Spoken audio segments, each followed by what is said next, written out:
चलो चूल्हा तो बन गया, अब बाकी बची मिट्टी से कुछ बर्तन भी बना लेते हैं, क्योंकि हमें उसमें खाना भी तो बनाना होगा। हाँ दीदी, 3-4 हांडी बहुत होंगी। हाँ, और उनके ढक्कन भी तैयार करने होंगे। अब दोनों मिलकर कुछ मिट्टी के बर्तन भी बना लेती हैं। वहीं दूसरी तरफ पायल बहुत सारे केले के पत्ते इकट्ठे कर लेती है। देखो मैंने कितनी सारी पत्तलें बना दी हैं। हाँ, ये तो बहुत अच्छी बात है, इसमें हम आराम से खाना खा पाएंगे। क्या हम सब मम्मी यहाँ घर घर खेल रहे हैं अब, जो हम सब खुद तैयार कर रहे हैं? अगर ऐसा तुम्हें लगता है तो वही मान लो। कई बार बेटा, जिंदगी हमें बहुत कुछ करना सिखा देती है। ठीक है, मैं भी आपके बर्तन बनाने में मदद करूंगी।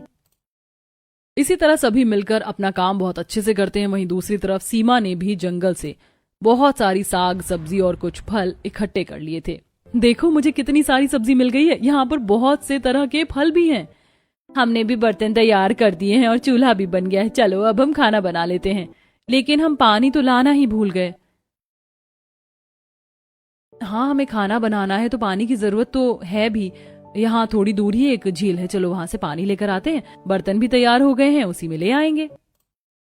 ठीक है दीदी, चलिए, जब तक हम पानी लेकर आ रहे हैं तब तक आप कुछ लकड़ियां भी ले आइए, खाना पकाने के लिए चाहिए। ठीक है, मैं लेकर आता हूँ। पायल और सुमन वहां झील से पानी लेकर आती हैं और रजत कुछ लकड़ियां काट कर लाता है। उसके बाद पांचों बहुएं खाना बनाती हैं और सभी पत्तलों पर खाना खाते हैं। सच में खाना खाकर तो मजा आ गया, बहुत ही स्वादिष्ट खाना बना है। हाँ सच में पापा, बहुत समय बाद इतना स्वादिष्ट खाना खाने को मिल रहा है। ऐसी प्रकृति में भोजन का आनंद लेना तो बहुत ही मजेदार है। हाँ, साथ ही ताजी सब्जियां भी और स्वाद तो दुगना होना ही था। सब खाना खा लेते हैं और थोड़ी देर बाद हमें तो बर्तन भी धोने हैं।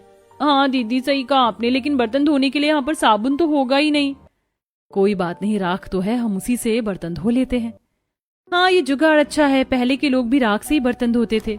राख से बर्तन धोने के बाद जब सभी का काम खत्म हो जाता है तो सब ऊपर तने पर बने घर में जाते हैं। घर तो बहुत सुंदर बना है, सच में कितना अच्छा लग रहा है, लेकिन यहाँ बिजली पानी नहीं है ना, इसीलिए अंधेरा है। कोई बात नहीं दीदी, मैंने मिट्टी के दिए बनाए हैं और बीज कूटकर तेल भी निकाला है, उसकी मदद से हम उजाला कर सकते हैं। लेकिन दीदी हमारे पास बाती भी नहीं है, हम यहाँ जंगल में रुई कहाँ से लाएंगे? रुई नहीं है तो क्या हुआ, सूती कपड़े का टुकड़ा तो है, हम उसे तेल में डुबो कर रख देंगे और जला देंगे तो वह बाती का ही काम करेगा। ये तो कमाल हो गया। इस तरह जुगाड़ करके कपड़े की मदद से वे दिया भी जला देते हैं और घर और रसोई तैयार होने के बाद पांचों पति जंगल से सामान लेकर उन्हें बेचने के लिए जाते हैं, जैसे लकड़ियां, फल, सब्जियां और मछलियां पकड़कर बेचते हैं। इससे उनका काम ठीक चल रहा था, पर एक दिन, मैं रोज इतनी दूर से पानी लेकर आती हूँ, बहुत थक जाती हूँ। एक काम करते हैं, हर रोज बारिश तो हो ही रही है, क्यों ना हम बारिश का पानी इकट्ठा कर लें और उसी को इस्तेमाल करें। अब तो हमारे पास बड़ा ड्रम भी है।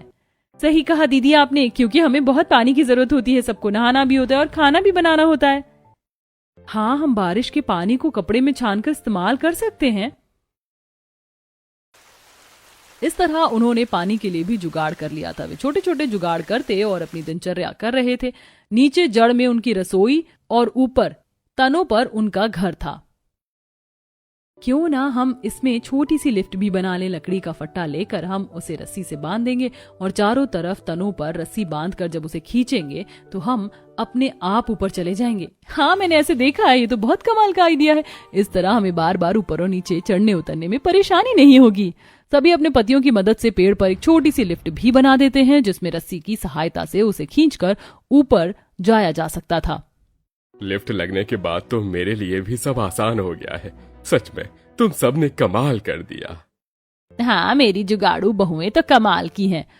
हमारे जुगाड़ ने हमें हर मुसीबत से बचा लिया, वरना हमें लगा नहीं था कि हम इतनी आसानी से ये सब कर पाएंगे।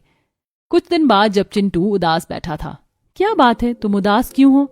आपने जुगाड़ से सब तो बना दिया, लेकिन मेरी सारी किताबें खराब हो गई। मैंने तुम्हारे लिए एक तख्ती भी बनाई है। वो क्या होता है?